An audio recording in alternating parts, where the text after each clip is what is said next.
Halo Tribuners, Anda sedang menyaksikan live update Tribun News, edisi Jumat 18 Februari 2022 sore. Seperti biasa, kami akan menyajikan informasi terkini dari berbagai daerah yang akan dilaporkan secara langsung oleh reporter kami di lapangan. Bersama saya Diamita, inilah live update selengkapnya. Kita menuju kabar pertama Tribuners dari Sulawesi Barat. Sejumlah orang diamankan petugas Satuan Polisi Pamung Praja Kabupaten Mamuju saat melakukan razia di 3 penginapan di Mamuju. Mereka diamankan karena tidak dapat menunjukkan surat nikah saat razia pada Kamis 17 Februari malam lalu. Dan laporan selengkapnya dan juga bagaimana saat itu suasana penggerebekan akan dilaporkan rekan jurnalis Tribun Sulbar, Abdul Rahman. Silahkan dengan laporan Anda.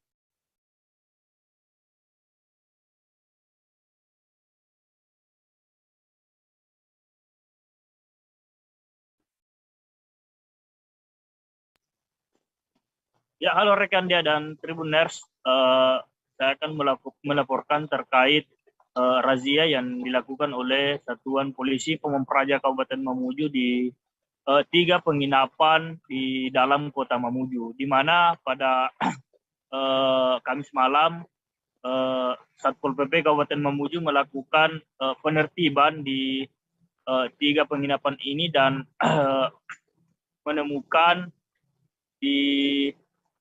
menemukan pasangan yang tidak memiliki surat nikah di 3 penginapan tersebut, di mana pasangan yang ditemukan ini ada 8 dan kemudian diamankan di kantor Satuan Polisi Pamung Praja Kabupaten Mamuju. Demikian dia. Iya, mungkin ada informasi lain yang disampaikan rekan Rahman. Ya, terkait dengan tujuan daripada penertiban atau razia ini dilakukan karena adanya laporan dari masyarakat kepada Satuan Polisi Pamung Praja Kabupaten Mamuju bahwa di beberapa tempat atau di beberapa penginapan yang kemudian dirazia pada Kamis malam ini telah banyak para remaja ataupun masyarakat yang melakukan hubungan yang hubungan terlarang ataupun tidak memiliki tidak memiliki surat nikah. Demikian dia. Baik, terima kasih rekan Rahman, dan berikut Tribuners kami tampilkan hasil wawancara jurnalis kami bersama Kasat Pol PP Mamuju Edi Suryanto selengkapnya. Ya, selamat malam teman-teman, bahwa pada malam hari ini kami dari Satpol PP Damkar Kabupaten Mamuju melakukan razia kepada penginapan-penginapan di mana terdapat penyakit sosial yang ada di dalamnya. Berapa titik yang dirazia? Kami sampaikan bahwa dari razia yang kita lakukan malam ini ada sekitar 3 titik, dan dari 3 titik itu kurang lebih 8 pasang kita temukan, pasangan yang bukan suami istri. Ini rata-rata remaja, Pak? Ya, rata-rata saya lihat ini remaja. Ada satu orang tadi, Pak, yang ditemukan yang sudah agak tua, Pak. Ya, tapi pada umumnya didominasi oleh remaja. Dan saya sangat sedih melihat kondisi saat ini karena rata-rata di bawah 20 tahun. Ya, 20 tahun. Iya, ada beberapa yang memang di atas 20 tahun, tapi saya lihat rata-rata. Tindak lanjut, Pak, seperti apa? Jadi untuk saat ini kita adakan pembinaan dulu. Kita bawa ke kantor, kemudian kita lakukan pembinaan. Setelah itu, kalau mereka masih melakukan seperti itu, kita akan tindak lanjut. Akan kita laporkan kepada pihak yang berwenang. Ini akan dilakukan terus ke depan sidak, Pak, ya? Jadi untuk sidak ini kami tetap mengharapkan dari masyarakat untuk menyampaikan kepada kami, membuat surat aduan kepada kami, karena dengan dasar itu kami bisa turun ke lapangan untuk mengetahui seberapa banyak tempat-tempat penginapan yang terdapat orang-orang yang berpenyakit. Seorang pimpinan pondok pesantren di Kabupaten Batanghari, Provinsi Jambi menjadi tersangka kasus pencabulan. Tersangka sudah melakukan perbuatan bejat itu kepada santriwatinya sebanyak 2 kali. Pimpinan Ponpes itu ditangkap setelah orang tua dari korban melapor ke unit PPA Polres Batanghari. Informasi lebih lengkapnya akan dilaporkan rekan Musawira, jurnalis Tribun Jambi di sana. Silakan rekan Wira dengan informasi yang sudah Anda himpun. Ya, baik rekan Dia, terima kasih dan selamat sore Tribuners. Dapat saya sampaikan di Provinsi Jambi, khususnya di Kabupaten Batanghari, memang benar apa yang disampaikan rekan Dea bahwa Satuan Reskrim Polres Batanghari melalui unit PPA telah mengamankan pelaku pelecehan seksual yang berinisial MNH pada Kamis 17 Februari 2022 kemarin.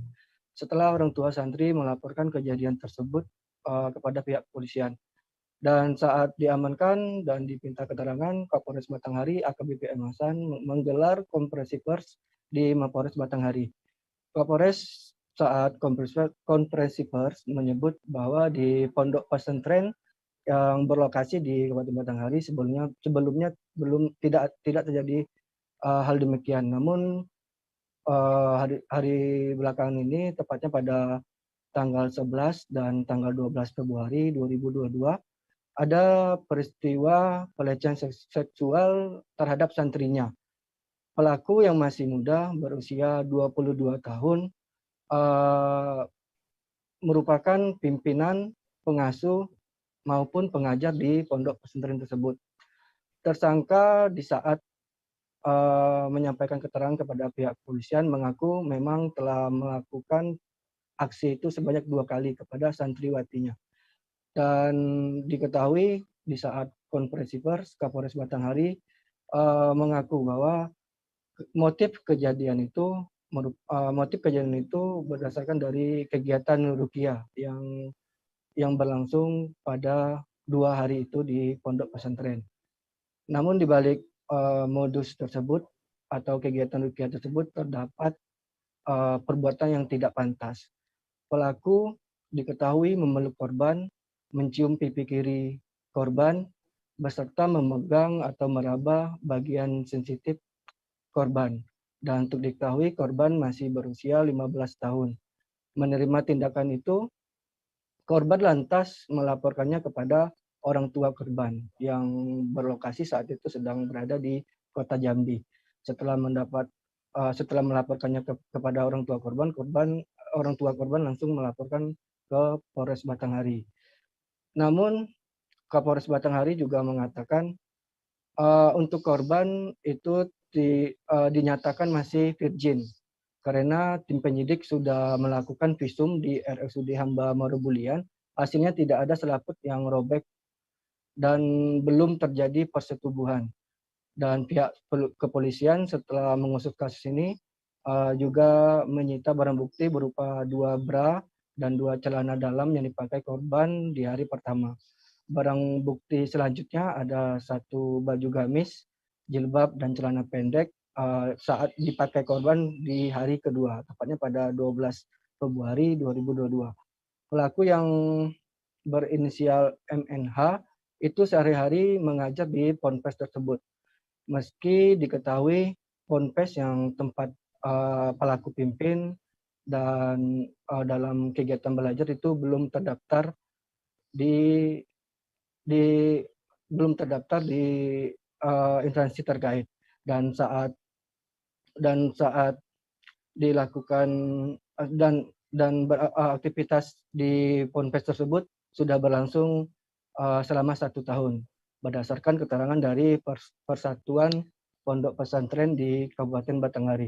Atas kejadian ini, rekan Dea, pelaku dikenakan ancaman selama paling singkat 5 tahun dan paling lama 15 tahun dan denda paling banyak 5 miliar. Begitu informasi dari pelaku pelecehan seksual di Kabupaten Batanghari. Saya kembalikan ke studio. Baik, terima kasih rekan Musawira, dan berikut Tribuners kami tampilkan keterangan dari Kapolres Batanghari AKBP M. Hasan terkait kasus pencabulan yang dilakukan pimpinan Ponpes di Jambi. Selengkapnya. Sebagai spontanitas hasrat laki-laki kepada lihat perempuan. Karena setiap hari berinteraksi bersama-sama, diajarkan masyarakat agama, untuk niat jahatnya tadi, niat buruknya tadi itu muncul. Seketika pondok pengrajin tersangka ini berdiri? Sudah hampir setahun lebih loh. Untuk tersangka Pak, ada hubungan apa dengan para korban Pak? Untuk hubungan tidak ada, hanya sebagai siswa ataupun murid di dalam mempelajari agama. Untuk pelaku sendiri apakah sudah berumah tangga? Untuk pelaku masih belum. Kabar berikutnya datang dari Bali, Tribuners. Setelah dilaporkan hilang dan dilakukan pencarian selama 2 hari, warga Dusun Antugan, Desa Jehem, Kecamatan Tembuku, Kabupaten Bangli berhasil ditemukan.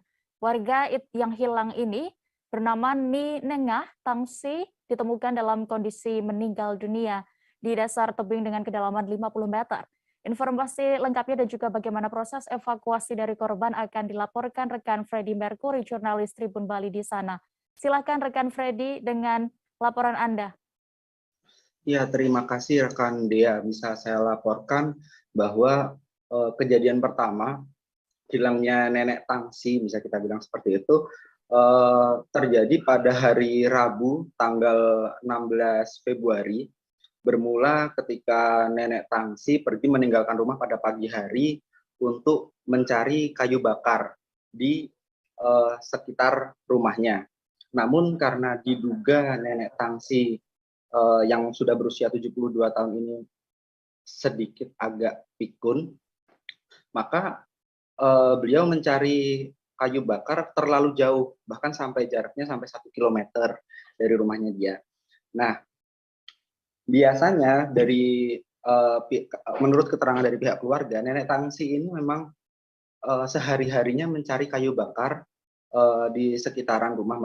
Maka dari itu ketika hari Rabu Nenek Tangsi meminta izin pergi keluar, pihak keluarga tidak melarang dan membiarkannya karena memang Nenek Tangsi akan pulang dengan selamat. Namun di hari itu, di tanggal 16 Februari, Nenek Tangsi hingga siang hari pukul 14.00 tidak kunjung pulang ke rumah. Pihak keluarga mulai sedikit resah hingga akhirnya berusaha untuk melakukan pencarian di titik lokasi yang biasa menjadi tempat Nenek Tangsi mencari kayu bakar ini. Namun hingga Rabu petang, bahkan pencarian dilakukan sampai jam 4 pagi, Nenek Tangsi tidak kunjung ditemukan. Pencarian pada hari itu dilakukan dengan tetabuhan gamelan karena sesuai dengan kepercayaan warga sekitar agar Nenek Tangsi bisa segera ditemukan. Namun hingga hari Kamis masih belum ditemukan, hingga akhirnya pihak keluarga melaporkan kejadian hilangnya Nenek Tangsi ini ke kepolisian. Oleh kepolisian, setelah dilakukan pemeriksaan, dimintai keterangan dari pihak keluarganya, selanjutnya dilakukan pencarian lagi pada hari Kamis hingga pukul 4 pagi lagi dan masih belum ditemukan. Nah, pada hari Jumat sekitar pukul 8 pagi, salah seorang warga dari desa tetangga justru yang melihat sosok tubuh Nenek Tangsi yang berada di tebing, di dasar tebing. Dia saat itu sedang mencari rumput, lalu tidak sengaja menoleh ke timur dan melihat bagian punggung dan kaki. Karena yang bersangkutan juga memang sudah mendengar informasi ada orang hilang dari desa Antugan, dari dusun Antugan, maka yang bersangkutan setelah mencari rumput itu kembali ke atas untuk memanggil salah satu temannya karena dia juga merasa ketakutan melihat tubuh itu. Nah, bersama temannya mereka berdua mendekati tubuh itu untuk memastikan benar atau tidak yang dilihat oleh orang tersebut. Dan ketika benar dipastikan bahwa itu adalah sosok tubuh seorang wanita, dan karena sudah menerima informasi ada seorang lansia yang hilang, akhirnya dua orang itu melapor ke desa tetangga tersebut di dusun Antugan itu. Dan oleh warga selanjutnya dilakukan pencarian menggunakan drone karena mengingat titik jatuhnya nenek tangsi ini itu berada di tebing yang cukup curam dengan kedalaman sekitar 50 meter dari permukaan. Nah, setelah dari gambar drone ditemukan dan dipastikan lokasinya di mana, selanjutnya dilakukan proses evakuasi oleh warga dan tim gabungan. Demikian dia. Baik, terima kasih rekan Freddy untuk informasi Anda dari Bali. Selamat bertugas kembali. Dan Tribuners, berikut keterangan dari Kapolsek Tembuku, AKP Putu Gede Ardana terkait insiden ini. Selengkapnya kami tampilkan.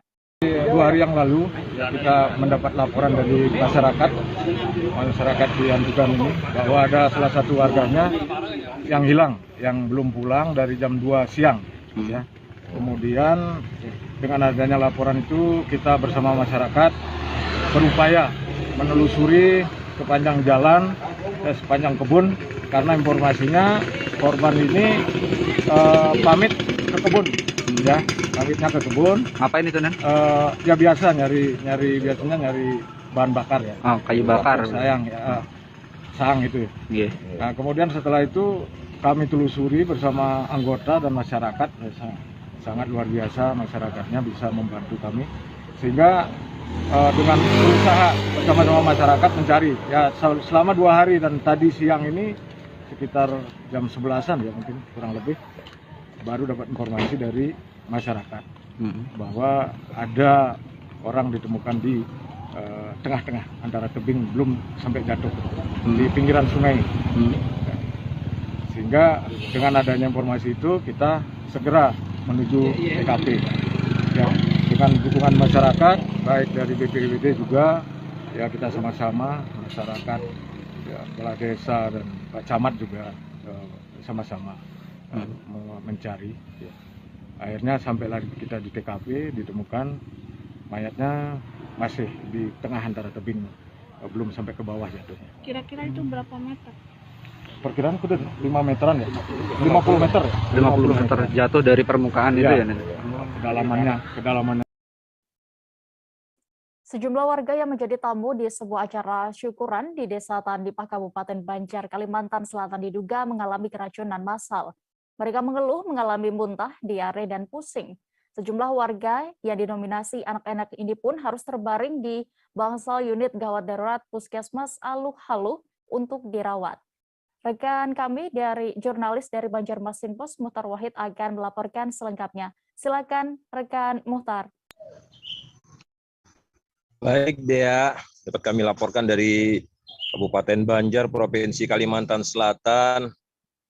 Hari ini kondisi pasien yang dikabarkan keracunan itu sudah mulai membaik.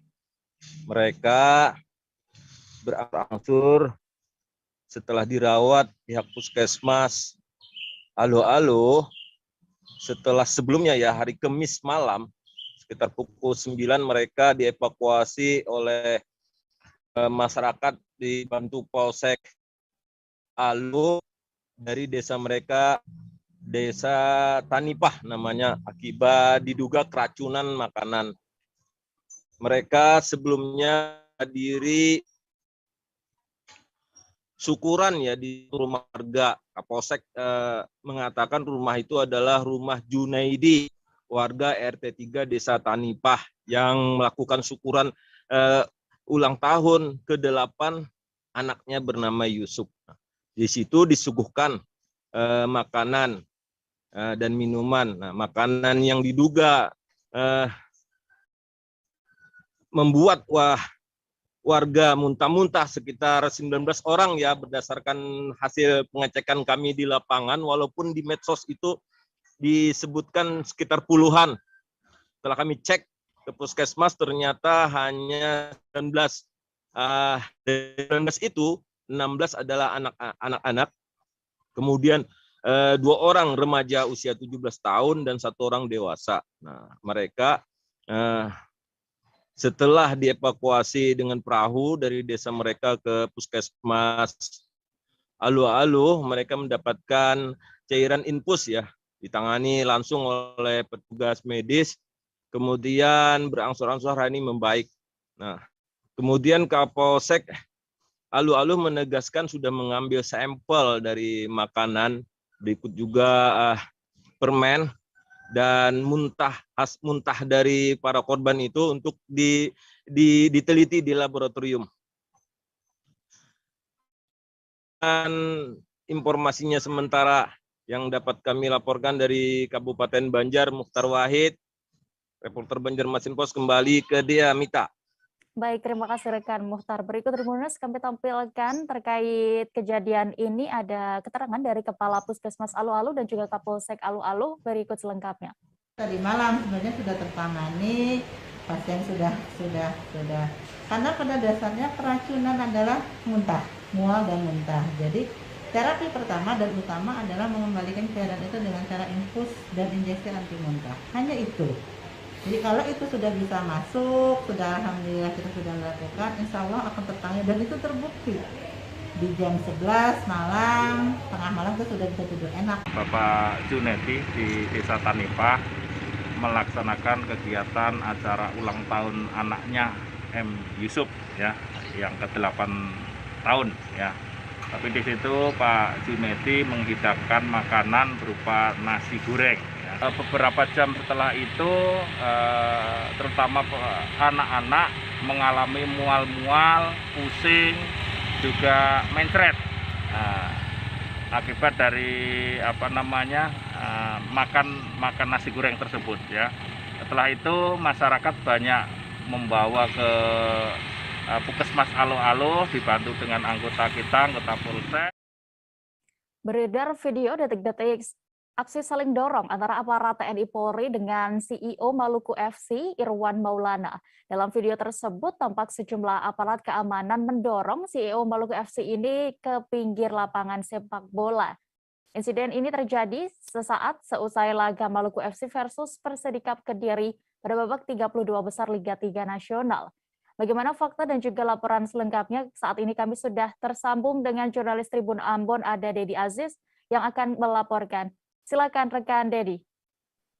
Ya, baik, selamat sore Dea dan Tribuners. Dapat dilaporkan memang kemarin Maluku FC sempat terlibat kericuhan dalam ajang Liga 3 skala nasional di babak 32 besar, di mana saat itu Maluku FC bertemu dengan klub asal Kabupaten Kediri, Persidikap Kabupaten Kediri, pada lanjutan grup W 32 besar Liga 3 Nasional. Dan di akhir laga memang sempat terjadi kericuhan di mana terlihat dalam video berdurasi 48 detik CEO Maluku FC Irwan Maulana saling dorong dengan aparat TNI Polri. Nah, diketahui memang saat dikonfirmasi Tribun Ambon, manajer Maluku FC Zaidna Azhar bin Tahir, dia mengatakan bahwa memang Maluku FC sejak awal pertandingan itu sudah merasa dicurangi atau perangkat pertandingan dirasa berat sebelah begitu ke tim Persidikap Kediri. Oleh sebab itu beberapa keterangannya kami himpun, antara lain adalah menurut Maluku FC, dari segi permainan Maluku FC cukup mendominasi, bahkan lebih unggul dulu dan lebih dulu membobol gawang lawan dan berhasil unggul di menit-menit awal begitu. Kemudian pada babak kedua malah salah satu pemain Maluku FC diganjar kartu merah oleh wasit, dan patut dipertanyakan kartu merah yang diterima tanpa kartu kuning terlebih dahulu seperti itu. Puncaknya malah saat terjadi tambahan waktu 4 menit di babak injury time begitu, ketika waktunya sudah lewat, namun memang para pemain atau wasit, maksud kami para wasit dan perangkat pertandingan masih melanjutkan pertandingan. Ketika tambahan waktu yang diberikan 4 menit malah dilanjutkan sampai menit ke-8 begitu. Saat melakukan protes, Kapten Maluku FC justru tidak diindahkan protesnya oleh wasit dan perangkat pertandingan yang memimpin jalannya laga begitu. Alhasil kericuhan pun tak bisa dihindari, dan Zaidna Azhar bin Tahir sempat melakukan live report dari akun Facebook pribadinya dan menguraikan apa yang terjadi di lapangan begitu, Dea. Baik, terima kasih rekan Dedi Aziz untuk laporan Anda dari Ambon. Selamat bertugas kembali. Tribuners, kami akan jeda sejenak dan kembali dengan informasi pilihan lainnya. Tetaplah di Live Update Tribun News. Oke, apa kabar Bang Ariski di sini untuk strateginya? Kalau saya sendiri di Jumit 37 ini yang semalam baru mulai, saya udah pasti. Sebenarnya aku nggak ngerasa itu penangkapan atau penggerbegan atau apapun itu. Karena gini loh, posisinya aku kriteria. Jadi kita mengenal disebut dengan stroke yang tidak berdarah dengan stroke yang berdarah. Stroke yang tidak berdarah itu biasanya ditandai dengan adanya penyumbatan. Kalau itu terjadi di sini mungkin pikirnya tidak ke situ kali ya. Tapi kalau di Korea atau di Kamboja itu ada beberapa paper yang saya itu mas, ya dulunya tukang koran. Oh gitu ya. Tukang koran. Ya, saya baca itu Pak. Tuh kan pernah baca kan? Ya. Jadi kalau saya jadi pangdam itu udah bersyukur banget. Si anak ini dijadikan sebagai tersangka begitu. Ya, kalau ini kita bicara yang di luar kasus Bongombo ya. Dengan nama hujan shower, di mana terdapat batas jelas antara daerah hujan dan tidak hujan yang biasanya terjadi pada fase awal mature stage atau tahap berbahaya dewasa. itu Kang. Jadi mulai artinya terjadinya perlembekan. Nah itu untuk penetrasi akan sulit begitu ya. Dok, saya ini menurut saya memang tidak mudah, bukan urusan tanah diambil. Kalau misalnya Amerika Serikat sekarang, Rasulullah mengatakan dalam sebuah hadis bahwa berpuasa di 6 hari Syawal itu. Oke, apa kabar Bang Arif di sini untuk strateginya? Kalau saya sendiri di Jumit 37 ini yang semalam baru mulai, saya udah pas. Sebenarnya aku nggak ngerasa itu penangkapan atau penggerebegan atau apapun itu. Karena gini loh, posisinya aku kriteria. Jadi kita mengenal disebut dengan stroke yang tidak berdarah dengan stroke yang berdarah. Stroke yang tidak berdarah itu biasanya ditandai dengan adanya penyumbatan. Kalau itu terjadi di sini mungkin pikirnya tidak ke situ kali ya. Tapi kalau di Korea atau di Kamboja itu ada beberapa paper yang saya itu mas, ya dulunya tukang koran. Oh gitu ya. Tukang koran. Ya, saya baca itu Pak. Tuh kan pernah baca kan? Ya. Jadi kalau saya jadi pangdam itu udah bersyukur banget. Si anak ini dijadikan sebagai tersangka begitu. Ya, kalau ini kita bicara yang di luar kasus Bongombo ya. Dengan nama hujan shower, di mana terdapat batas jelas antara daerah hujan dan tidak hujan yang biasanya terjadi pada fase awal mature stage atau tahap berbahaya dewasa. itu Kang. Jadi mulai artinya terjadinya perlembekan. Nah itu untuk penetrasi akan sulit begitu ya. Dok, saya ini menurut saya memang tidak mudah, bukan urusan tanah diambil. Kalau misalnya Amerika Serikat sekarang, Rasulullah mengatakan dalam sebuah hadis bahwa berpuasa di 6 hari Syawal itu. Oke, apa kabar Bang Arif di sini untuk strateginya? Kalau saya sendiri di Jumit 37 ini yang semalam baru mulai, saya udah pas. Sebenarnya aku nggak ngerasa itu penangkapan atau penggerebegan atau apapun itu. Karena gini loh, posisinya aku kriteria. Jadi kita mengenal disebut dengan stroke yang tidak berdarah dengan stroke yang berdarah. Stroke yang tidak berdarah itu biasanya ditandai dengan adanya penyumbatan. Kalau itu terjadi di sini mungkin pikirnya tidak ke situ kali ya. Tapi kalau di Korea atau di Kamboja itu ada beberapa paper yang saya itu mas, ya dulunya tukang koran. Oh gitu ya. Tukang koran. Ya, saya baca itu Pak. Tuh kan pernah baca kan? Ya. Jadi kalau saya jadi pangdam itu udah bersyukur banget. Si anak ini dijadikan sebagai tersangka begitu. Ya, kalau ini kita bicara yang di luar kasus Bongombo ya. Dengan nama hujan shower, di mana terdapat batas jelas antara daerah hujan dan tidak hujan yang biasanya terjadi pada fase awal mature stage atau tahap berbahaya dewasa. itu Kang. Jadi mulai artinya terjadinya perlembekan. Nah itu untuk penetrasi akan sulit begitu ya. Dok, saya ini menurut saya memang tidak mudah, bukan urusan tanah diambil. Kalau misalnya Amerika Serikat sekarang, Rasulullah mengatakan dalam sebuah hadis bahwa berpuasa di 6 hari Syawal itu. Oke, apa kabar Bang Arif di sini untuk strateginya? Kalau saya sendiri di Jumit 37 ini yang semalam baru mulai, saya udah pas. Sebenarnya aku nggak ngerasa itu penangkapan atau penggerebegan atau apapun itu. Karena gini loh, posisinya aku kriteria. Jadi kita mengenal disebut dengan stroke. Kembali di live update, kita menuju kabar berikutnya dari Kalimantan Utara. Hingga hari ini Jumat 18 Februari 2022, loader korban diterkam buaya di Tanah Tidung masih dilakukan pencarian. Diketahui Luther menjadi korban terkaman buaya saat mencuci kaki di kanal Sungai Supa pada Rabu lalu. Pencarian korban juga sudah memasuki hari ketiga untuk saat ini. Laporan selengkapnya akan diinformasikan rekan Risnawati, wartawan Tribun Kaltara yang sudah bergabung di sana. Halo rekan Risna, silakan dengan informasi Anda. Halo Dea, ya. Untuk pencarian Luther di kanal Sungai Supa memasuki hari ketiga, sampai saat ini juga Luther belum ditemukan. Kemudian pada pencarian hari ketiga ini, Tribun Kaltara sempat mewawancarai keluarga korban yang mengatakan akan mendatangkan pawang buaya dari Sebuku, Kabupaten Nunukan. Hal ini kata keluarga korban sebagai upaya pihak keluarga untuk menemukan korban dan buaya tersebut. Bahkan di pencarian hari kedua sebelumnya, pihak keluarga juga sempat membawa kambing untuk keperluan ritual ya. Kemudian juga pihak keluarga berharap semua lini dapat bekerja dan mengambil peran masing-masing untuk menuntaskan hal itu. Kemudian dia meminta semua pihak turut andil dalam membasmi hama yang sudah mengkhawatirkan ini. Mengingat sudah ada 2 warga yang menjadi korban terkaman buaya di kanal Sungai Supa itu.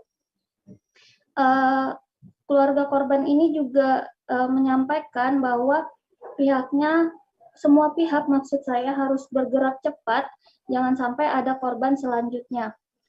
Sementara itu dari Kepala Pelaksana BPBD Tanah Tidung juga berharap dalam pencarian korban harus ada pihak yang menjadi koordinator pencarian ya.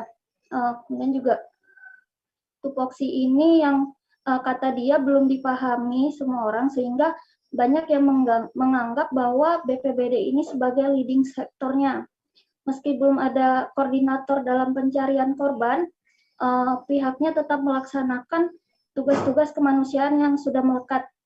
Kemudian juga pihaknya tetap membantu pencarian, namun tidak bisa mengambil keputusan sepihak. Harus ada sinergitas antar instansi terkait dalam mengambil tindakan. Kemudian juga Kepala Pelaksana mengatakan pihaknya tetap membantu. Diketahui juga dalam pencarian hari ketiga ini 4 personel BPBD diterjunkan dalam membantu pencarian korban. Selain itu BPBD juga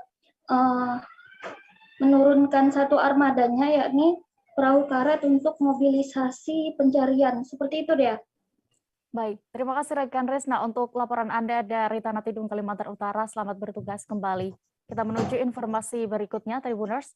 Bupati Kabupaten Bolmong, Yati Suprejo Mokoago, melakukan kunjungan di Musrembang dan meninjau 3 kecamatan Dumoga. Di sana Bupati memaparkan tentang kehadiran kawasan industri Mongondo atau Kimong yang akan mulai dibangun tahun ini. Menurut Bupati Yasti ini, jika kehadiran Kimong akan sangat membantu perekonomian di Kabupaten Bolmong. Selengkapnya akan dilaporkan rekan Delton Dorado, wartawan dari Tribun Manado di sana. Silakan dengan informasi Anda. Baik rekan Dea, Bupati Kabupaten Bolmongondo Yasti Suprejo Mokoago melakukan kunjungan untuk memantau musrembang di 6 kecamatan di wilayah Dumoga Raya. Dan dalam kunjungan tersebut, Bupati Yasti Mokoago membeberkan sejumlah prestasinya dalam membangun Kabupaten Bolmong mulai dari 2018 hingga di akhir masa jabatannya itu di tahun 2022. Ini adalah pemantauan musrembang terakhir sebelum Yasti memasuki masa akhir kepemimpinannya di Kabupaten Bolmongondo yang akan berakhir pada Maret 2022 ini. Dan salah satu yang paling ia sosialisasikan ke masyarakat Dumoga Raya adalah kehadiran kawasan industri Mongondo yang akan mulai dibangun tahun 2022. Yasti mengatakan bahwa kawasan industri Mongondo atau biasa disebut dengan Kimong akan mulai dibangun pada pertengahan tahun 2022 dan saat ini sudah dilakukan survei-survei terkait pembebasan lahan maupun ada tim-tim dari pemerintah pusat yang sudah turun untuk melakukan survei dan kemungkinan pembangunannya itu akan dibangun 2022 dan akan berlangsung hingga 2025. Kawasan industri Mongondo sendiri akan membuat perekonomian Kabupaten Bolmong semakin meningkat dikarenakan investasi yang nantinya datang ke Kabupaten Bolmong dari kawasan industri Mongondo ini itu diperkirakan mencapai 10 miliar US dollar atau kalau dirupiahkan mencapai 40 triliun.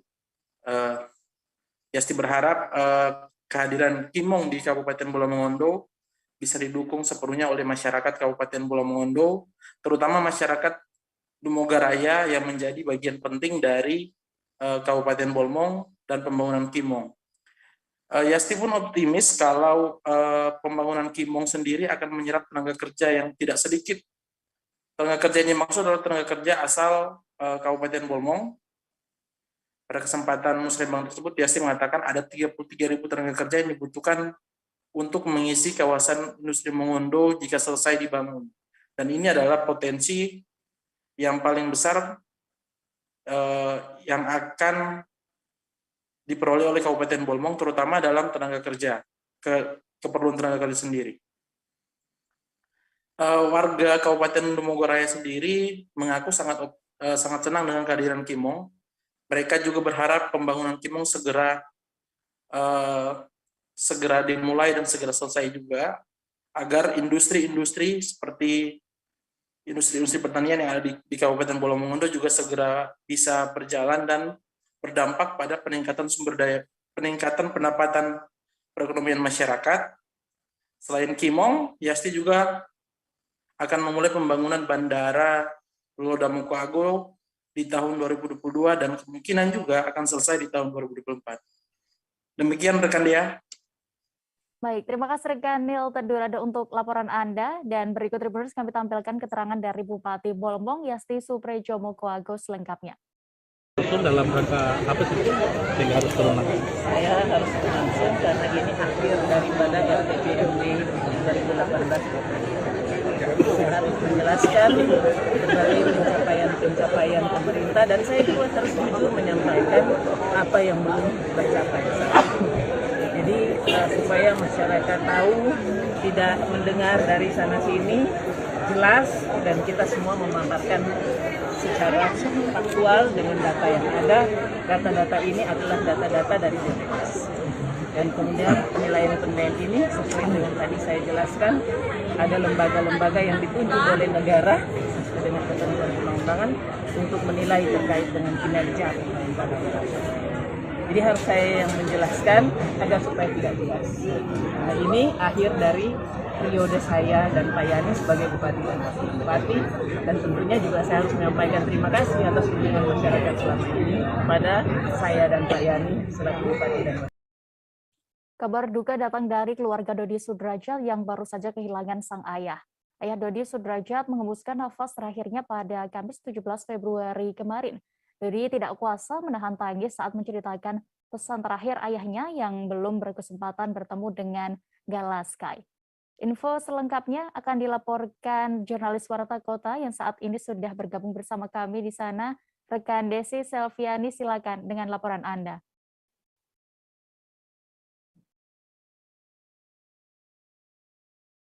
Ya, halo rekan Dea. Saat ini saya tengah berada di Kemayoran, Jakarta Pusat. Kita berumah duka dari mendiang kakek Vanessa Angel, Haji Abbas Sabri. Beliau meninggal pada hari Kamis kemarin, pukul 5:30 sore. Beliau meninggal di usia 91 tahun. Haji Abbas Sabri meninggalkan 4 anak, salah satunya yakni ayah dari Vanessa Angel, Dodi Sudrajat. Ayah dari Vanessa Angel sendiri tidak dapat menahan air matanya saat melepas kepergian dari sang ayah. Dodi sempat menangis, apalagi saat terkenang dari pesan terakhir ayahnya yang ingin bertemu dengan cicitnya yang merupakan anak dari Vanessa Angel, Galaskai. Sebelumnya, Dodi mengaku sempat meminta kepada besannya, Faisal, untuk bisa mempertemukan Galaskai dengan buyutnya. Namun demikian, Dodi tidak juga mendapatkan izin dari Faisal untuk membawa Galaskai pulang ke rumah. hal itulah yang membuat Dodi merasa bersalah dan menyesal atas perlakuan Faisal yang tidak memberikan izin untuk menemukan Galaskai dengan kakek buyutnya. Seperti itu rekan Dea. Baik, terima kasih rekan Desi Selviani untuk laporan Anda. Selamat bertugas kembali. Berikut Tribuners, tadi juga rekan jurnalis kami sudah melakukan wawancara bersama ayah almarhumah Vanessa Angel, Dodi Sudrajat. Kami tampilkan selengkapnya. Jadi kesini terus ya pengen meluk aja. Dia lah ayah saya lagi tidur, saya cium itu kebinnya, saya peluk dia. Waktu itu saya mau kerja saya mampir ke sini bawain susu, bawain pampers juga buat ayah saya. Tapi beliau lagi tidur. Nanti saya cium, saya bisikin dengan kalimat assalamualaikum. Jadi Dodi mau jalan ya, itu aja saya yang mana. Nggak ada surat apa-apa. Pak, pesan terakhir kakek Vanessa Angel apa Pak? Pesan sebelum meninggal yang Bapak ingat? Belum tersampaikan, ada melihat galak. Makam Dorce Gamalama di TPU Bantarjati, Kecamatan Cipayung, Jakarta Timur, kini sudah dipasangi nisan. Nisan kayu itu dibuat dan dipasang oleh pihak Sudin Pertamanan dan Hutan Kota Jakarta Timur. Nisan di makam Dorce berwarna hitam dengan tulisan berwarna putih sehingga jelas terbaca. Dan informasi lengkapnya Tribuners, bagaimana juga penampakan terkini di sana akan dilaporkan rekan reporter Tribun Jakarta ada Nur Indah Farah. Halo rekan Indah, bagaimana dengan laporan Anda? Baik Dea dan rekan Tribuners, bisa disampaikan bahwa Dorce Gamalama telah tutup usia pada usia 58 tahun, di mana ia telah sebelumnya menjalani perawatan di Rumah Sakit Pertamina Simpruk. Kemudian saat berpulang ke Rahmatullah, Dorce Gamalama diketahui positif COVID-19 sehingga dirinya dimakamkan dengan protokol atau prosedur SOP COVID-19. Disampaikan juga bahwa Dorce Gamalama dimakamkan di TPU Bantarjati, Kelurahan Setu, Kecamatan Cipayung, Jakarta Timur pada hari yang sama, yakni 16 Februari 2022 lalu. Kemudian sebelum dimakamkan di TPU Bantarjati, Dorce Gamalama sempat disolatkan lebih dulu di masjid yang didirikannya pada tahun 2006 silam, yakni di Masjid Al-Hayu yang terletak di RT 1 RW 3 Kelurahan Lubang Buaya, Kecamatan Cipayung, Jakarta Timur.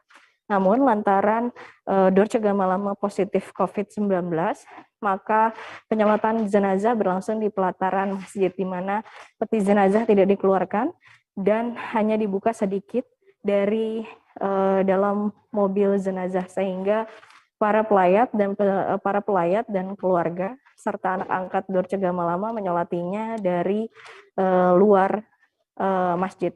Kemudian di TPU Bantarjati sendiri pemasangan nisan baru dilakukan pada 1 hari setelah pemakaman atau hari Kamis 17 Februari 2022. Di mana bisa disampaikan kepada Tribuners bahwa tadinya pihak Sudin Pertamanan dan Hutan Kota Jakarta Timur masih berdiskusi dengan pihak keluarga apakah nama yang tertera menggunakan bin atau binti. Karena diketahui memang Dorce Gamalama sebelumnya sempat mengatakan di beberapa media massa bahwa dirinya ingin dimakamkan secara perempuan. Namun pada kenyataannya di hari penyolatan di Masjid Al-Hayu menggunakan cara laki-laki atau niat untuk jenazah laki-laki. Kemudian begitupun di kuburan yakni di TPU Bantarjati dan menggunakan doa untuk jenazah laki-laki. Sehingga pada 1 hari setelah pemakaman di hari Kamis disepakati oleh keluarga melalui ahli waris bahwa nama yang tertera adalah bin. Adapun penulisan pada papan nisan yakni Dedi Yuliardi dalam kurung Dorce Ashadi bin Ahmad yang lahir pada 21 Juli 1964, kemudian wafat pada 16 Februari 2022. Bisa disampaikan juga Tribuners bahwa memang Dorce Gamalama dimakamkan secara laki-laki karena memang Dorce Gamalama lahir dengan berjenis kelamin laki-laki maksud saya, dan memiliki nama asli Dedi Yuliardi Ashadi. Kemudian mengawali karir sebagai pelawak, dia dikenal dengan nama panggung Dorce Ashadi. Kemudian berganti lagi seiring banyak masyarakat yang mengenal Dorce menjadi Dorce Gamalama. Seperti itu, Dea. Baik, terima kasih rekan Nur Indah Farah Audina untuk laporan Anda dari Jakarta. Selamat kembali bertugas. Kita menuju informasi berikutnya, Tribuners. Anggota pasukan Oranye atau sebutan bagi petugas kebersihan di Kota Barabai, Kabupaten Hulu Sungai Tengah menjadi peternak ulat manggot. Tepatnya berlokasi di Jalan Hevea, Barabai. Peternakan itu juga berada di kawasan bank sampah organik berbasis lalat hitam. Selengkapnya dan juga bagaimana pekerjaan dari para peternak ulat ini di sana akan dilaporkan rekan Hanani, wartawan Banjarmasin Post yang sudah bergabung bersama kami di sana. Silakan rekan Hanani.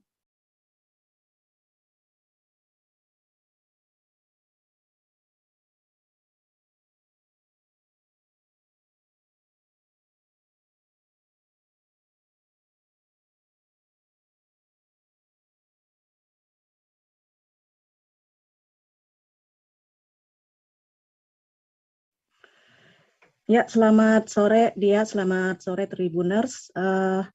Petugas kebersihan di Kota Barabai, Kabupaten Hulu Sungai Tengah, Kalimantan Selatan atau biasa disebut anggota pasukan Oranye itu sudah beternak ulat maggot sejak tahun 2020 lalu.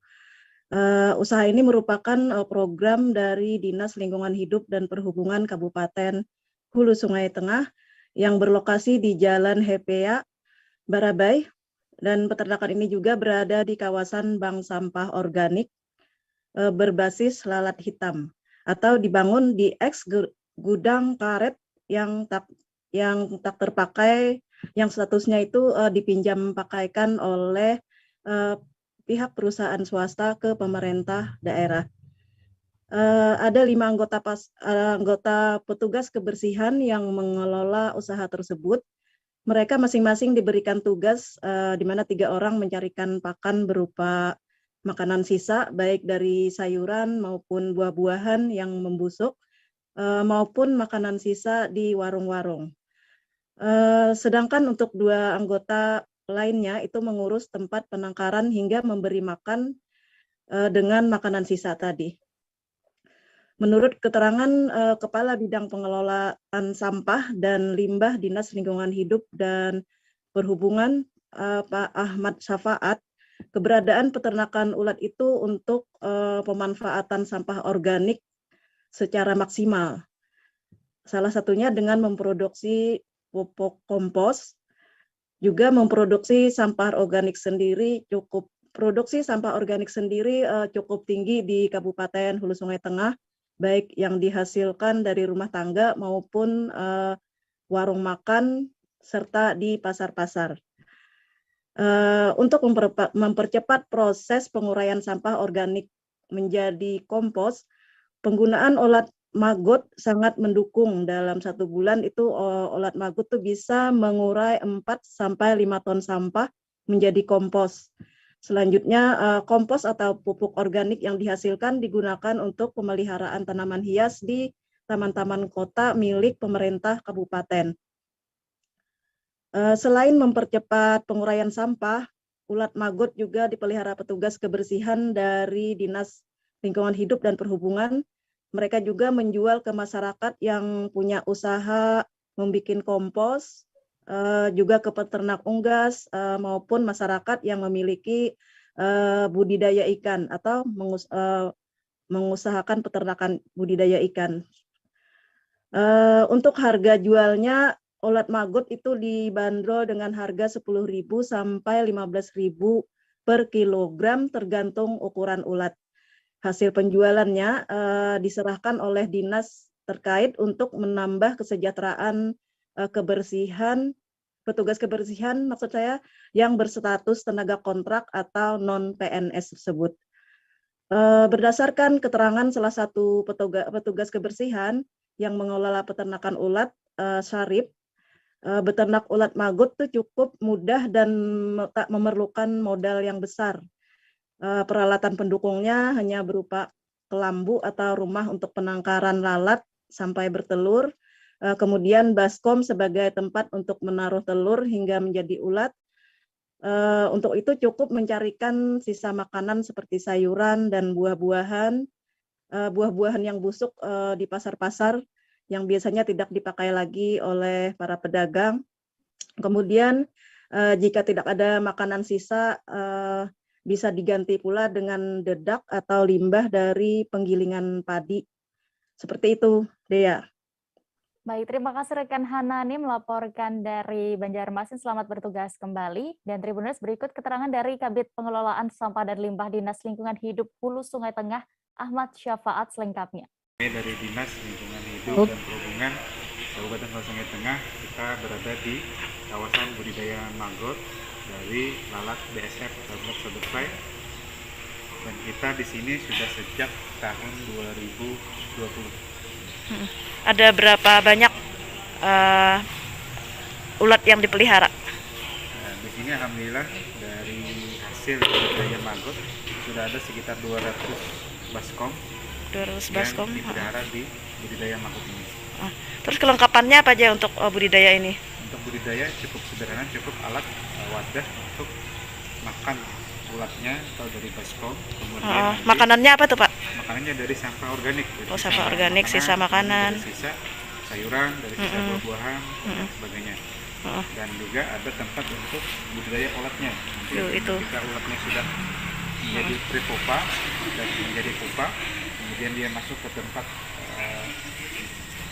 rumah lalatnya di penangkarannya, jadi dia jadi lalat untuk siap telur. Nelayan di Kabupaten Selayar, Sulawesi Selatan menemukan benda mirip roket buatan Amerika. Selengkapnya sesaat lagi hanya di live update Tribun News. Oke, apa kabar Bang Arif di sini untuk strateginya?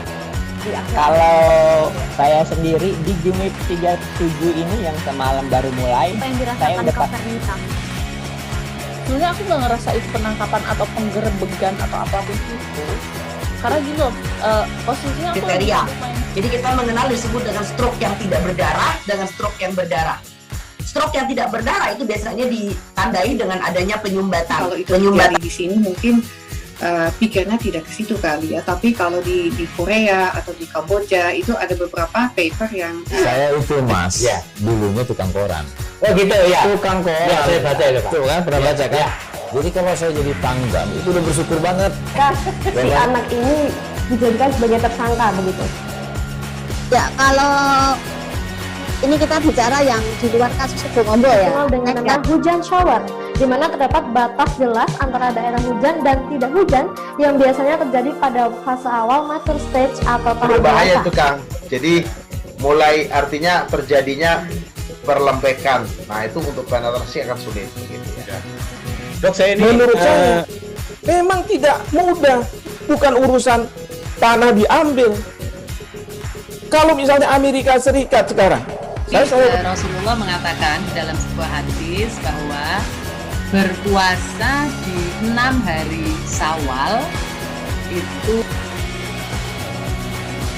Oke, apa kabar Bang Arif di sini untuk strateginya? Kalau saya sendiri di Jumip 37 ini yang semalam baru mulai, saya udah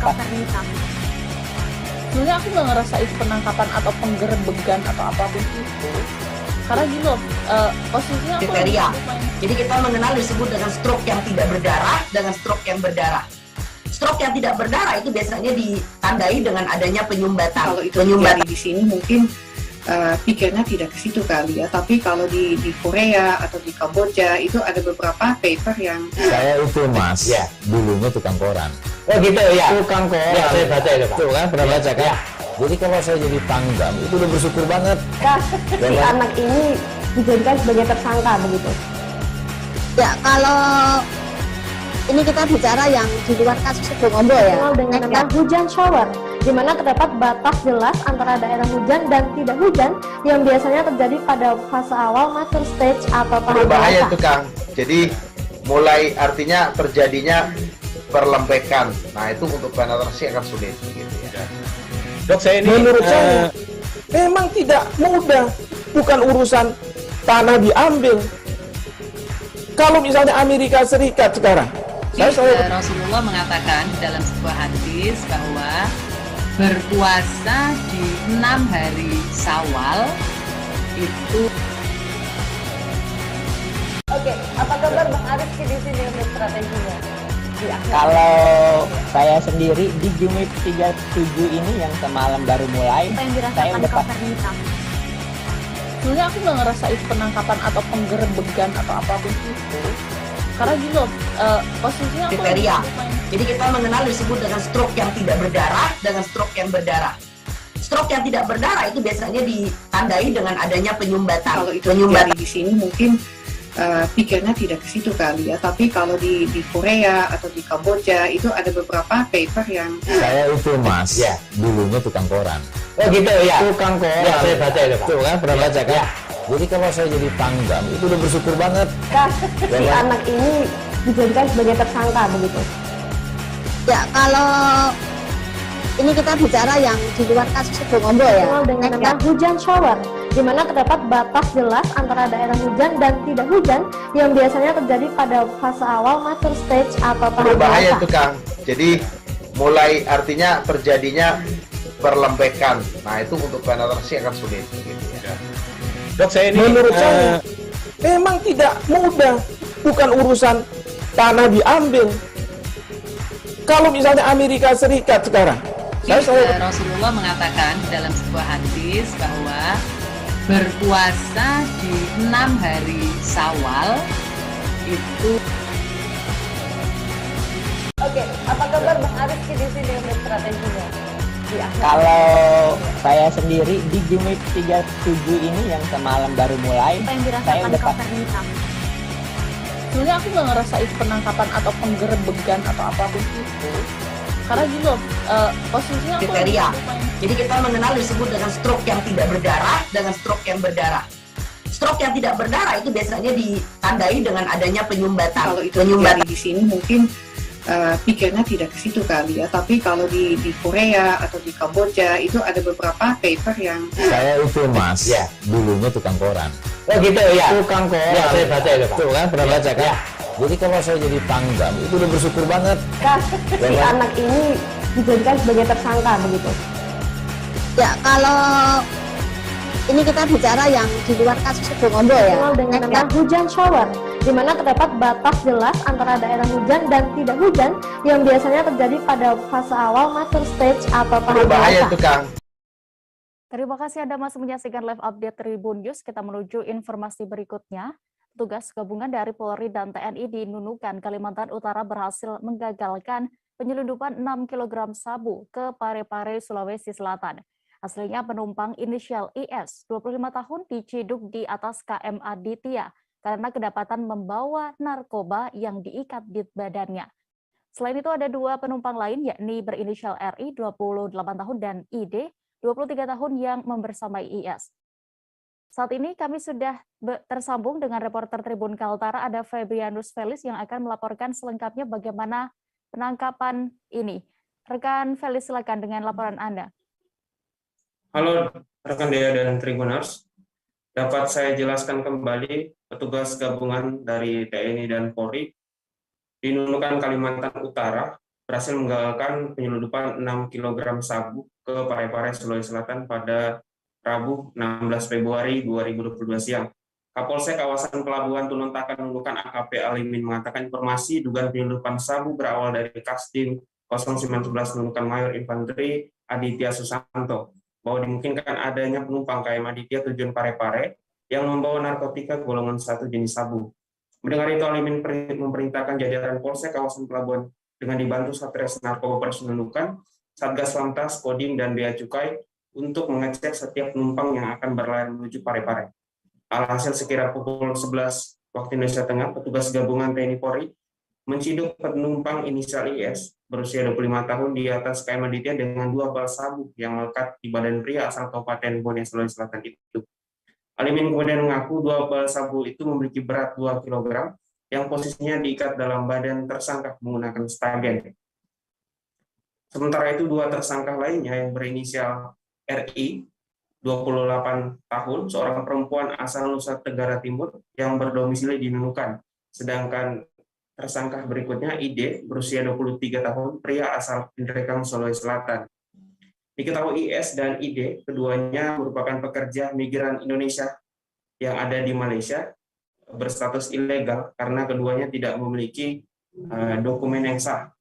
Kedua tersangka itu mengaku sebagai pekerja kebun dan masuk ke Indonesia melalui Sungai Ular. sehari sebelum adanya penangkapan dan sempat menginap di salah satu hotel yang ada di Nunukan. Lebih lanjut, Alimin sampaikan bahwa tersangka IS bisa lolos masuk ke dalam pelabuhan hingga ke atas kapal lantaran lebih dulu masuk ke dalam pelabuhan sebelum KM Aditya berlabuh. Ketiga tersangka itu, kata Alimin, dijanjikan upah sebesar Rp10.000 atau setara dengan Rp34.120.000 bila sabu 6 kg itu berhasil lolos dibawa ke Parepare. Namun saya jelaskan kembali bahwa tiga tersangka itu sudah lebih dulu dibayar atau diberikan upah oleh Bandar Sabu yang ada di Malaysia masing-masing Rp3.000 atau setara Rp10.236.000. Dan bila sampai ke Parepare akan diberi lagi sebesar Rp10.000. Dan ketiganya merupakan kurir. Kini ketiga tersangka itu bersama barang bukti sabu sudah diamankan ke Mako Polres Nunukan untuk diproses lebih lanjut. Pasal yang dipersangkakan terhadap ketiga tersangka itu yakni pasal 114 ayat 2 Undang-Undang Nomor 35 Tahun 2019 tentang narkotika dengan ancaman pidana penjara paling singkat 6 tahun dan paling lama 20 tahun. Demikian informasi yang sementara ini yang dapat saya sampaikan terkait penggagalan penyeludupan 6 kg sabu ke Parepare Sulawesi Selatan. Dari Kabupaten Nunukan, Kalimantan Utara, Felix kembali ke dia di studio. Ada keterangan dari Kapolsek kawasan Pelabuhan Tunontakan Nunukan, AKP Alimin terkait kasus ini selengkapnya. Lewat laut lewat Sungai Ular ya, baru masuk ke Nunukan. Jadi diikat pakai stagen. Semuanya dipakai stagen di. Jadi satu orang ini, dua ini baru diikat stagen ini.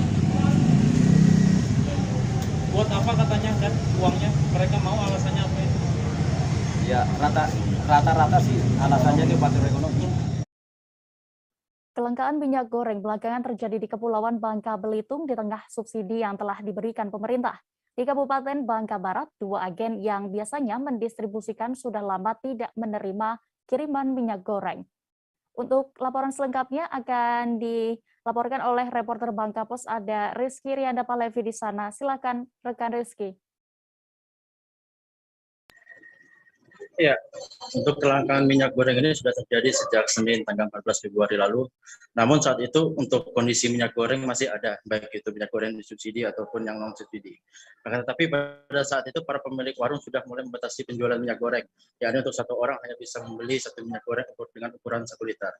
Namun saat ini untuk kondisi minyak goreng di Kabupaten Bangka Barat sudah kosong. Seperti halnya di Pasar Muntok, dari 3 pedagang yang ditemui tidak ada yang menjual minyak goreng dari berbagai merek, baik yang non-subsidi ataupun yang non-subsidi. Dengan kondisi tersebut ternyata memang dari gudang yang sering atau yang biasa memasok minyak goreng ke para pedagang kondisinya sudah kosong. Satu di antara juga di gudang Sakin yang berada di Kelurahan Sungai Daeng, bahkan Sakit mengatakan sudah sekitar 2 minggu pihaknya tidak menjual minyak goreng. Sakit juga berharap pihak agen yakni CV2 Menara Nusantara yang berada di Pangkal Pinang dapat mendistribusikan, karena memang untuk stok minyak goreng di Kabupaten Bangka Barat distributornya yakni adalah CV2 Menara Nusantara yang berada di Pangkal Pinang. Selain itu juga pemilik gudang lain yakni Sunfi yang berada di Jalan Basuki Rahmat Kecamatan Untuh juga mengungkapkan fenomena yang sama. Bahkan untuk pemilik yakni Sunfi juga sudah berkomunikasi dengan agen minyak subsidi pemerintah, namun juga tetap tidak mendapatkan jawaban yang diinginkan atau tidak ada kiriman stok dari pihak distributor. Selain itu, saat kami konfirmasi kepada Kepala Dinas Koperasi UMKM Industri dan Kabupaten Bangka Barat, ID mengatakan pihaknya juga terkait ada rencana suplai sebanyak 400 dus untuk ke Kabupaten Bangka Barat. Tapi untuk hingga kini kami masih belum menerima konfirmasi terkait adanya 400 dus minyak goreng tersebut. Sedangkan untuk kelangkaan minyak goreng ini, ID mengatakan dikarenakan memang dari agen yang berada di Pangkal Pinang berkurang, sedangkan untuk agen dari Pangkal Pinang sendiri mengatakan juga stoknya yang dikirim dari pusat juga mengalami terhambat, sehingga mereka tidak bisa mendistribusikan minyak goreng ke berbagai daerah. Ya. Baik, terima kasih rekan Rizky Irianda untuk laporan Anda. Selamat bertugas kembali. Dan Tribuners, wartawan kami juga sudah melakukan wawancara bersama Sakian, pemilik gudang. Berikut selengkapnya. 10 hari lah. 10 hari. 10 hari ya. Ya, ya. Jadi bakal ada lagi kapan Pak? Mudah-mudahan hari Sabtu Pak. Sabtu ya? Ya, ya. Seberapa banyak Pak? 400. Nanti kita bagikan ke toko-toko semua. Semua toko besar kecil kita bagi Pak. Ya. Itu minyak apa kok yang Fortune. Fortune, Ya, minyak Fortune. Untuk minyak lainnya kok merek-merek lain aja dah, Pak? Minyak lain kami tidak jual Pak. Oh, memang tidak jual lah. Ya, ya. Cuma pernah jual, hanya Fortune. Kita beralih ke Provinsi Lampung. Minyak goreng yang langka di beberapa daerah berdampak juga di wilayah Kabupaten Lampung Selatan.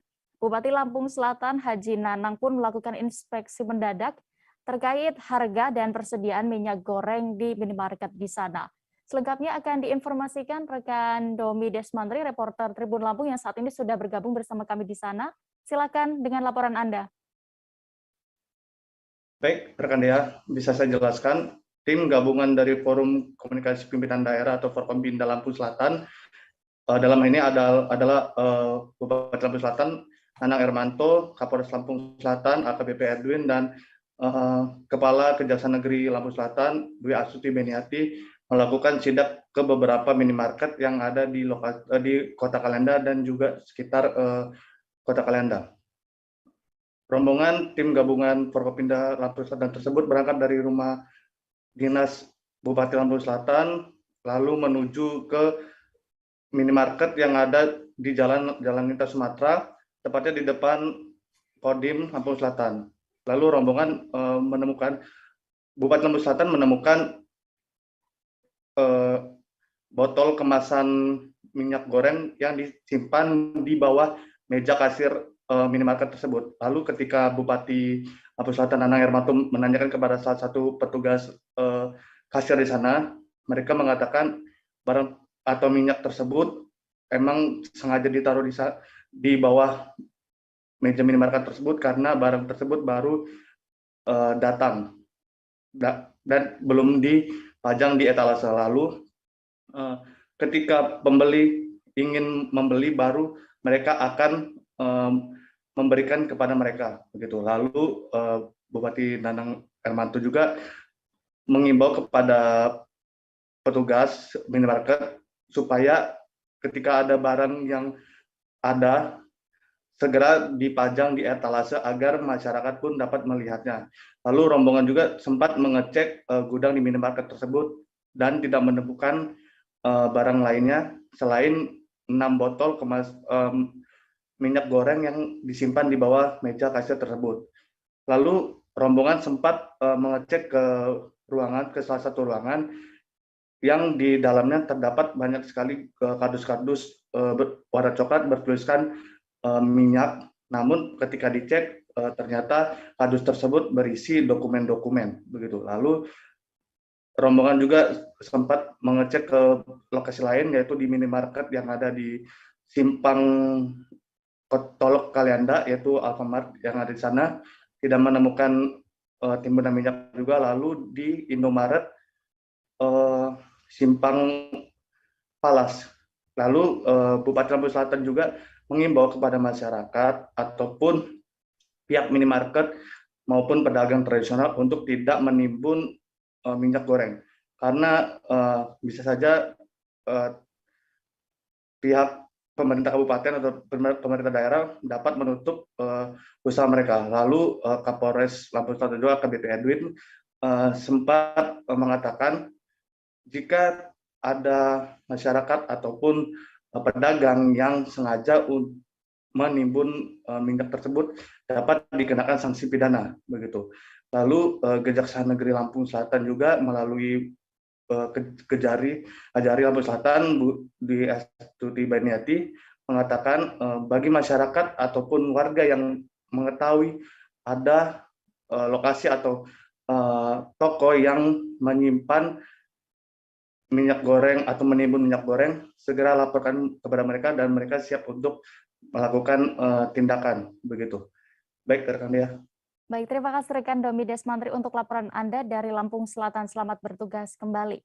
Kita menuju Jawa Barat, Tribuners. Ratusan tenaga kesehatan yang bertugas di Kabupaten Bogor terpapar COVID-19. Para nakes tersebut harus menjalani isolasi mandiri selama beberapa waktu ke depan. Bantuan nakes dari TNI Polri pun dikerahkan. Informasi lengkapnya akan dilaporkan rekan Naufal Fauzi, reporter Tribun Bogor di sana. Halo rekan Naufal, silakan dengan informasi Anda. Baik, rekan-rekan Tribuners dan juga rekan Dea di studio, saya informasikan bahwa terkait lonjakan COVID-19 di wilayah Kabupaten Bogor, belakangan ini memang tengah mengalami lonjakan tinggi, yang mana kasusnya berada di angka 1.000, bahkan mencapai 2.000 kasus positif baru dalam sehari. Di tengah lonjakan kasus COVID yang tinggi ini, Satgas COVID Kabupaten Bogor mengumumkan bahwa ada ratusan tenaga kesehatan atau nakes yang terpapar COVID. Berdasarkan data per tanggal 14 Februari 2022 kemarin, angka nakes atau tenaga kesehatan di Kabupaten Bogor yang terpapar COVID ini mencapai di angka 301 orang. Kemudian, 2 hari kemudian, angka tersebut mengalami lonjakan cukup tinggi, tepatnya pada tanggal 16 Februari 2022. Angka nakes yang terpapar COVID naik tinggi jadi mencapai 763 orang. Namun untuk kondisi terkini untuk hari ini, tepatnya yang berdasarkan data yang dirilis Satgas COVID Kabupaten Bogor, saat ini untuk tenaga kesehatan sebagian sudah dinyatakan sembuh dan angkanya saat ini sudah berada di angka sekitar 500 orang karena sebagian di antaranya yang sempat terpapar COVID sudah dinyatakan sembuh.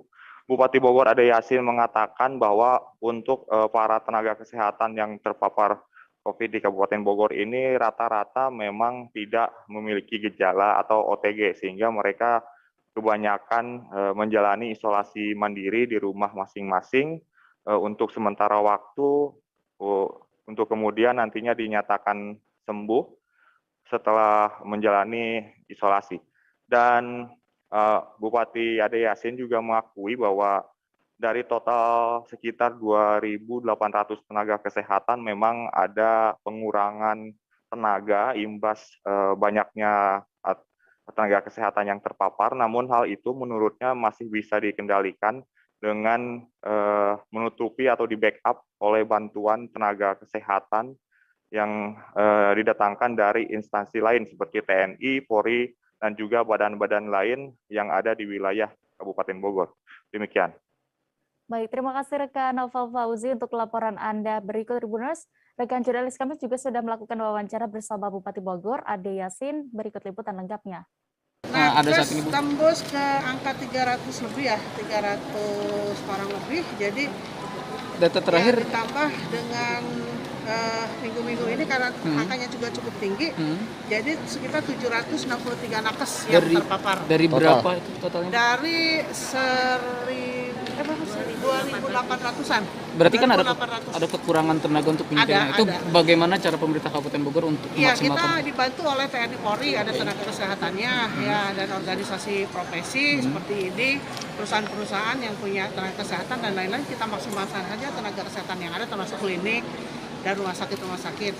Sekarang kondisinya seperti apa Bu untuk kondisi nakes sendiri kesehatannya yang terpapar? Nakes rata-rata itu tak bergejala, tak bergejala, tapi mereka kan harus isoman. Jadi isoman itu butuh waktu kira-kira seminggu atau 10 hari. Berapa banyak Bu yang ada sembuh? Terhambat, tetapi kita banyak dibantu juga oleh tenaga-tenaga yang lain dari lembaga-lembaga juga ada. Yang ada sembuh berapa banyak nakesnya? Yang sembuh itu sekitar 150 orang. Dari 700 itu ya? Ya, karena kan baru minggu-minggu ini nih, yang pertambahannya, karena kan pertambahan ini juga besar, karena apa? Karena hasil tes, ya. Jadi ketika Anda kena, berarti istri Anda dites, anak dites, satu rumah dites, lalu teman kerja dites. Kita beralih ke Riau. SMA Negeri Pekanbaru yang berada di Jalan Abdul Muiz, Kecamatan Sail ditutup. Terpantau tidak ada proses pembelajaran tatap muka di tengah pandemi COVID-19 ini. Penutupan sekolah ternyata dilakukan setelah adanya belasan siswa dan seorang guru yang positif COVID-19. Selengkapnya dan juga pantauan terkini di sekolah tersebut akan diinformasikan reporter Tribun Pekanbaru ada Syaiful Misgiono di sana.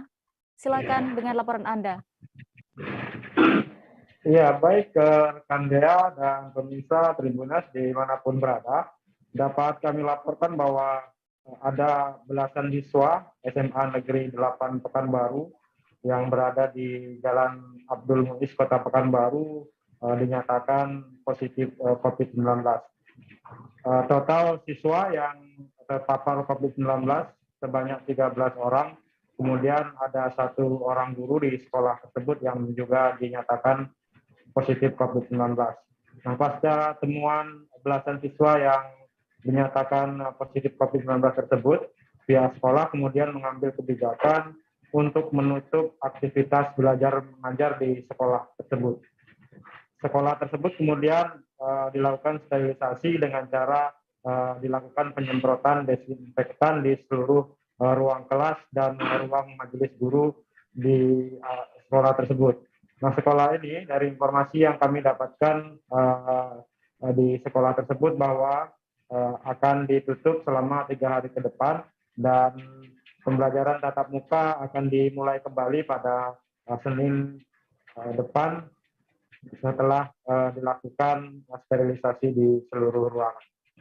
Dapat kami informasikan juga ya dan pemirsa benar bahwa sejak adanya temuan kasus COVID-19 di SMA Negeri 8 tersebut, Kepala Dinas Pendidikan Provinsi Riau, Dr. Kamso, akhirnya mengambil kebijakan untuk menutup pembelajaran tatap muka di seluruh sekolah yang ada di Kota Pekanbaru.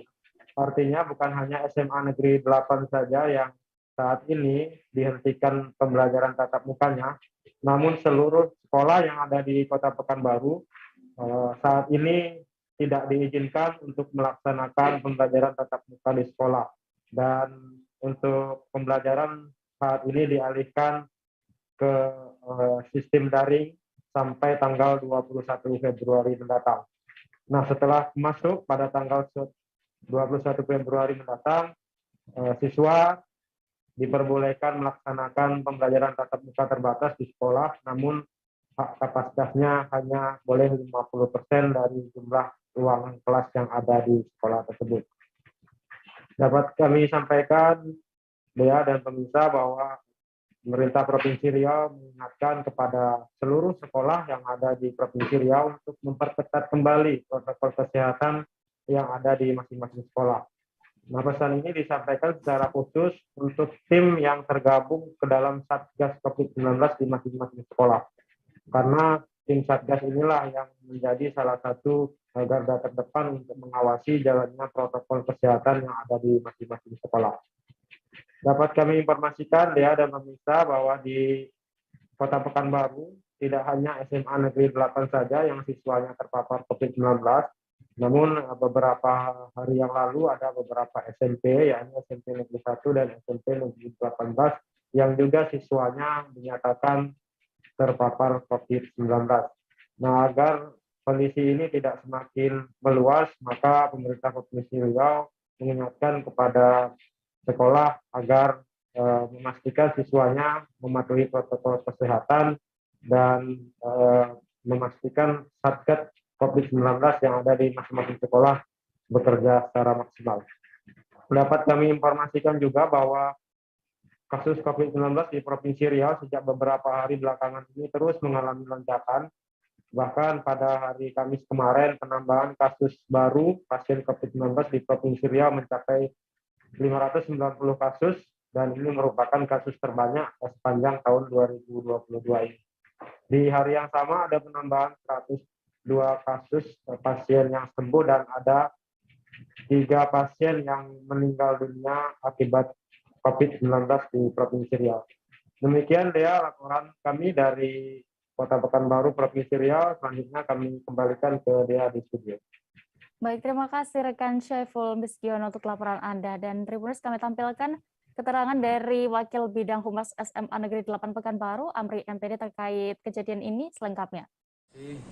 Sejak kemarin kami sudah mendapatkan berbagai informasi dari pihak orang tua dan siswa. Berdasarkan hasil PCR-nya ditemukan ada 13 orang siswa yang terkonfirmasi PCR-nya positif dan 1 orang guru. Dengan adanya terkonfirmasi positif tersebut, maka pihak sekolah melakukan komunikasi dengan berbagai instansi terkait, terutama ke tim gugus COVID Kota Pekanbaru dan Dinas Kesehatan. Maka kita ambil langkah-langkah selanjutnya adalah melaksanakan swab pada hari ini dan hari Sabtu kemarin. Dan juga kita lakukan penyemprotan di semua ruangan yang ada di sekolah. Total ada berapa siswa dan guru Pak, yang positif COVID-19? 14 orang. Untuk saat ini seperti apa Pak belajar mengajar dihentikan? Ya, sejak hari kemarin, hari Rabu, kita sudah melaksanakan sistem pembelajaran secara daring atau PJJ. Mereka siswa kita itu berada dari rumah masing-masing. Sampai kapan Pak nantinya Pak? Untuk 3 hari ke depan, insya Allah hari Senin kita mulai masuk PTM lagi mudah-mudahan. Untuk aktivitas belajar sendiri ini seperti apa Pak? Tetap berjalan seperti biasa sesuai jadwal, tapi pelaksanaan pembelajarannya.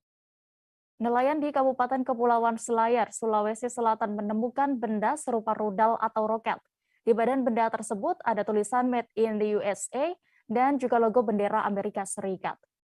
Benda itu juga diduga masih aktif dan laporan selengkapnya juga bagaimana penampakan benda temuan tersebut akan dilaporkan oleh reporter Tribun Timur ada Muslimin Emba di sana. Silakan rekan Emba, bisa Anda informasikan. Ya, baik Dea dan Tribuners, dapat saya jelaskan terkait temuan benda serupa roket ataupun rudal di Kabupaten Kepulauan Selayar. Ini ditemukan oleh nelayan bernama Andi Ali yang kemudian ditemukan pada 9 Februari, namun baru dilaporkan ke pihak Koramil setempat itu sepekan setelahnya atau 16 Februari. Sang nelayan ini melaporkan temuan benda ini setelah mendapati lampu yang berwarna merah yang terpasang di benda tersebut masih aktif ataupun berkedip. Atas dasar itulah keberadaan benda ini pun cukup menggemparkan masyarakat setempat karena disinyalir merupakan sebuah benda asing ataupun perangkat yang tak lazim bagi masyarakat setempat. Dari temuan benda ini, pihak Lantamal 6 Kota Makassar itu mengaku telah mengevakuasi benda tersebut ke KRI Fathahillah, tepatnya siang tadi, guna melakukan penyelidikan lebih lanjut atau penelitian terkait benda tersebut. Secara kasat mata, benda ini memiliki diameter 40 cm, berat 9 kg dan panjang lebih dari 100 cm. Di bagian benda tersebut terdapat logo Amerika Serikat, bendera Amerika Serikat, dan sebuah tulisan bertuliskan Made in USA ataupun buatan Amerika Serikat. Pihak dari Komandan Lantamal 6 Makassar, Laksamana Pertama Dr. Benny Sukandari, itu menyebut bahwasanya benda tersebut merupakan side scan sensor, side scan sonar begitu, yang berfungsi ataupun bertujuan untuk melakukan perekaman ataupun merekam aktivitas bawah laut yang ada di Selayar. Namun untuk kepastian benda itu milik siapa ataupun yang menggunakan dari instansi mana itu masih didalami lebih lanjut. Ya. Baik, terima kasih rekan reporter Tribun Timur Muslimin Emba untuk informasi Anda. Selamat bertugas kembali. Kita beralih ke informasi berikutnya. Tersangka pembunuhan di Kota Bitung, Sulawesi Utara pada 2015 silam akhirnya berhasil ditangkap tim Resmob Polres Bitung di Bantaeng, Sulawesi Selatan. Pelaku berinisial AK sempat buron selama hampir 6 tahun. Tersangka ini sempat melarikan diri dan berpindah-pindah seperti di Gorontalo, Palu, dan terakhir di Bantaeng. Informasi lebih lengkapnya dan juga bagaimana kronologi akhirnya bisa tertangkap akan dilaporkan rekan Christian Wayungkere, jurnalis Tribun Manado di sana. Silakan Anda paparkan rekan Christian. Ya, selamat malam Dev dan Tribuners dimanapun Anda berada. Jadi setelah sekitar 6 tahun tersangka tindak pidana penganiayaan menggunakan senjata tajam jenis pisau yang terbuat dari bahan besi putih akhirnya tertangkap oleh tim Resmo Polres Bitung di Bantaeng, Sulawesi Selatan. Dan pengungkapan atau penangkapan ini disampaikan secara langsung oleh AKBP Alam Kusuma Irawan selaku Kapolres Bitung yang menyampaikan dalam konferensi pers dengan wartawan pada hari Kamis kemarin bahwa pihaknya berhasil menangkap tersangka yang melakukan penganiayaan menggunakan senjata tajam di wilayah Bantaeng tanggal atau Provinsi Sulawesi Utara, di mana untuk peristiwa itu tersebut terjadi pada tanggal 26 September tahun 2015 di Kelurahan Karondoran, Kecamatan Ranowulu, Kecamatan Kota Bitung, Provinsi Sulawesi Utara. Dan dari informasi yang kami himpun, penangkapan tersebut terjadi atau dilakukan oleh tim Resmo Polres Bitung pada tanggal pada hari Rabu tanggal 10 Februari tahun 2022. Dan dalam keterangannya saat kami melakukan wawancara, tersangka laki-laki berinisial AK alias Arifin 48 tahun yang tercatat di dokumen kependudukan berdomisili di kelurahan di satu di antara kelurahan yang ada di Kecamatan Ranowulu, bahwa tersangka ini dalam pelariannya sempat mengenakan nama samaran. Saat ditangkap pada hari itu, tersangka bersama dengan istrinya di dalam rumah, dan keseharian juga tersangka selama berada di Bantaeng melakukan profesi sebagai penjual pakaian di pasar-pasar. Dan dalam pelariannya, tersangka mengaku sempat berpindah-pindah tempat. Pertama dari Manado, kemudian tersangka menaiki taksi gelap ke Palu, ke Gorontalo, kemudian menaiki juga taksi gelap ke Palu, dan terakhir sampai di Bantaeng hingga tertangkap.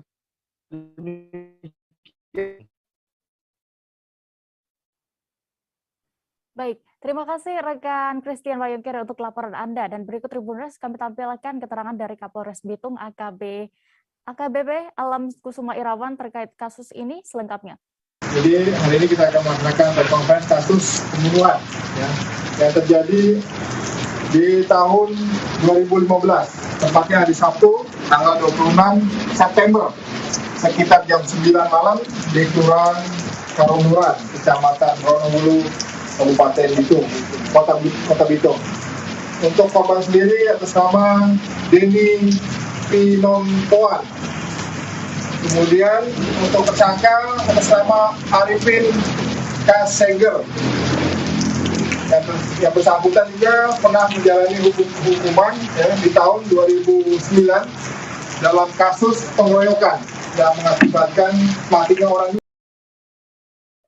Informasi tadi sekaligus menutup perjumpaan kita dalam live update Tribun News kali ini. Dan lantaran masih di tengah pandemi Tribuners, kami kembali mengingatkan Anda untuk selalu menerapkan protokol kesehatan dimanapun Anda berada, meski sudah mendapatkan vaksin 2 dosis lengkap. Saya Diamita beserta kru yang bertugas pamit. Terima kasih dan sampai jumpa.